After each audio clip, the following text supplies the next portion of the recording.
became legal just a couple years ago, and it's a great new opportunity for the state to start to diversify our economy and increase the agricultural economy as well. I think that we are going to see a growth curve from working with food and nutraceutical products and then working more towards the future of fiber technologies. And I think West Virginia has a wonderful opportunity to help farmers, but also processors and value-added business producers.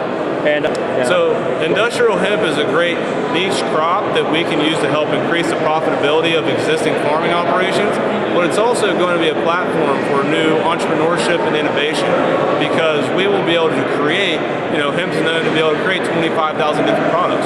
We can start to create some of the products that we buy off the shelves every day, but grow and manufacture them in West Virginia, keep more jobs here, keep more tax dollars here. I run an organization called West Virginia Green is the New Black, and we are trying to educate our lawmakers as well as the general citizens on what marijuana does, what it doesn't do, and what it can do for this state. So on a day-to-day basis, it's going to depend. On a day like today, I spent the morning in the Judiciary Committee. Then a lot of times will go become really good friends with the secretaries and office staff of different delegates and senators, and try to give them accurate information, because a lot of people in this building and outside of it, they believe things that aren't necessarily accurate in 2017. Well, it was part of a research project I started last May. I'm an MBA student at Marshall, and I started a research project called The One Weapon to Win Both of West Virginia's Wars. It was about the opioid crisis, it was about the coal jobs being left out of the agenda from what was happening in Washington, and how we as a state were beginning to decline from two sides.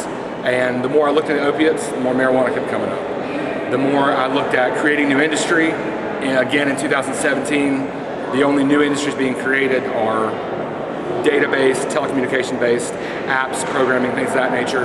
And in this state, that just isn't something that's creating a lot of high-paying jobs. The other side is the drug epidemic, and the drug epidemic has been making a lot of people a lot of money in this state, but not the people that actually live here.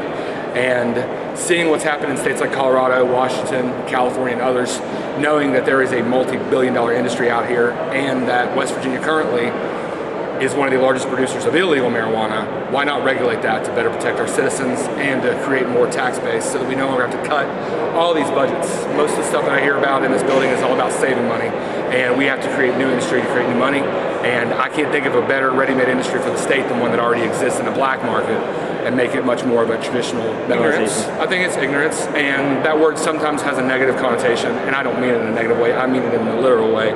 People don't understand what they don't know, and marijuana has been a misunderstood plant for 70 or 80 years. The prior 2 millennia, it was used very often for everything from today's hemp day here. You've got people making clothes. There is something that can be derived from the hemp plant called hemp graphene, which recently Tesla filed for a patent for hemp graphene to make their batteries. It's a more efficient product, it's cheaper to grow, and it holds a charge, depending on who you listen to, up to 5 times longer than your traditional lithium ion, and it's completely biodegradable. So the entire plant has so many different uses, and it has been stigmatized through the 60s and 70s, leading up into the drug wars of the 80s. And I think that, I know personally, since we started this on February 8th, to now, many legislators, many senators are starting to listen to what we're saying and realizing that the data is out there, and what they once thought was true in the 70s, 80s, 90s, and the early 2000s, it's just not factual, and we're able to provide that information now. And as the information gets out there, the public becomes more activated, and there in turn we get better educated legislators, and that will be the only roadblock that we have left.